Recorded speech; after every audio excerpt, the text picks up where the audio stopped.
Hey, hello, this is Casey Peterson from Generations Insurance.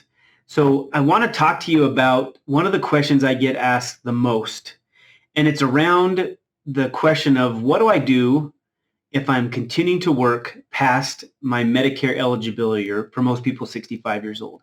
I have a lot of people that come to me and say, hey, I'm working, I'm happy, I'm covered by an employer plan, it's a great plan, and I like what I'm doing, and I want to work for another few years. And as we go on in time and people stay healthy longer in life, people are needing to work longer because of an economic impact. It's a question that comes up a lot, and maybe you've had that same kind of question. Maybe you're working at an employer and you're 65 years old and you want to work for another couple of years, or you want to work until your full retirement age so you can get the most out of your Social Security benefits. And so it's a question that comes up a lot, and it can be really confusing, but I think there's some simple steps and simple things you can know and some questions that you can ask that will help guide you. So first and foremost, here's what you need to know. If you're covered by an employer-sponsored health insurance plan that is considered what's called creditable, and that means at least as good as what Medicare would give you. So if you're on that type of coverage from an employer, then you do not have to sign up for Medicare. And you do not have to sign up for a Medicare prescription drug plan if you're in that situation. Now, how do you know if you're on a plan that's considered credible? Well, the first thing I would tell you is to get a hold of your HR or benefit manager at your company and ask them the question. Let them know that you're becoming eligible for Medicare and you want to keep working, you want to keep being covered by your employer-sponsored health insurance, and you need to know if your health insurance sponsored by your employer is considered creditable, and they'll be able to tell you. Now, most companies that have more than 20 employees and have a group health insurance plan, they fit into that category. So if you work for a big employer that has thousands of employees or hundreds of employees, then you've got a pretty good assurity that you're on that type of plan. But to be safe, my advice is to talk to your HR or benefit manager and ask them that question.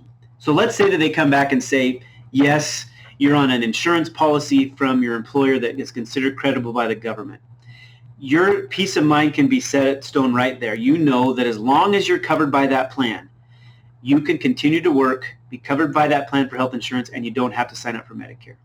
So you can be 65, 66, 67. I helped an over 80-year-old one time who had been working way into his 80s and was covered by an employer plan from the college he worked at.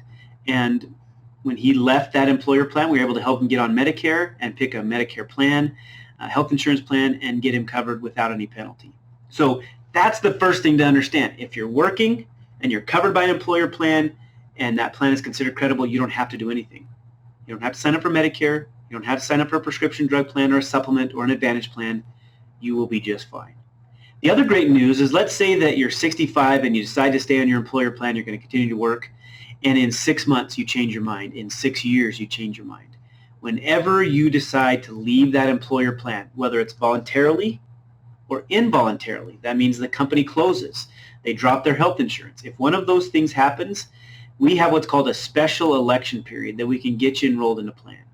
And so my advice to people is, if they're going to continue to work, they're going to continue to be covered by their employer, and then once they decide to do that, to leave that plan, just as soon as you've decided on that, give us a call and let us help you. We've got the forms that you need to get turned into Social Security to get your Medicare set up. We know how to get you help with getting set up on your socialsecurity.gov account or your mymedicare.gov account. We can help you with that. Let me give you an example. I had a person that decided, matter of fact, just this afternoon, we've been talking for months. He didn't really know when he was going to retire, and literally today he got fed up and he quit. And so now we're helping him get set up with his Medicare A and B, get him set up on a plan, get the forms turned in to Social Security to get him set up. And we can get that done.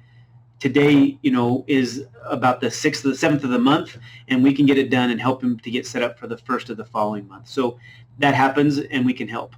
The best case scenario is to give yourself a couple of months advance notice. So if you think, hey, I think I'm going to retire in the middle of the year, give us a call 2 or 3 months before that and let us help start making some plans to help not have to have you rush around. But even if that doesn't happen and you decide at the last minute or things change, please call us and we're happy to help. Okay? So that's if you're going to continue to work and be covered by an employer plan.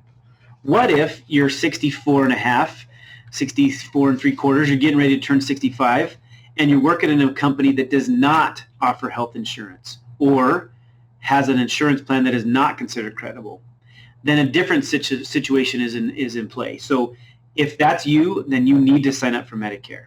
You need to sign up for Medicare A and B. You need to pick a prescription drug plan at the very least to avoid a penalty. Okay? So if you're turning 65 or you're becoming eligible for Medicare because of Social Security disability, get a hold of us just as quick as you can, and we can help you with that. In that scenario, to avoid penalties, you need to sign up for Medicare, and you need to sign up for a prescription drug plan at the very least. Okay? And we can help you with all those things. So the real takeaway is, if you're covered by an employer plan and they're a large employer with lots of employees, it's probably safe to say that you're on a plan that's considered credible.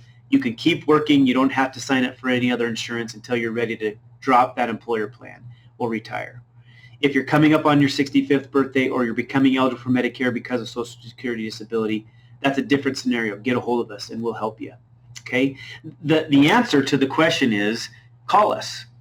If you don't know where you fall in, you don't really know your plan, let us help you.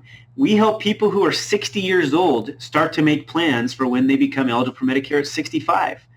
We help people that are late in their 60s, late in their 70s and 80s, and to make plans. So the best advice I can give you is to give us a call. Let us go through your exact scenario and put together a plan. And then if you decide to stay on your current coverage for another few years, that's okay. If you have a spouse or a family member that needs health insurance because you're going to lose your health insurance from your employer, we can help kind of give you a plan for that and help you with options. So the best advice I can give you is give us a call. Let us help you put together a roadmap of what to do. Doesn't matter if you've got lots of advance notice or no advance notice at all. Just give us a call and we'll help you. Again, this is Casey Peters from Generations Insurance. Look forward to helping you. Bye-bye.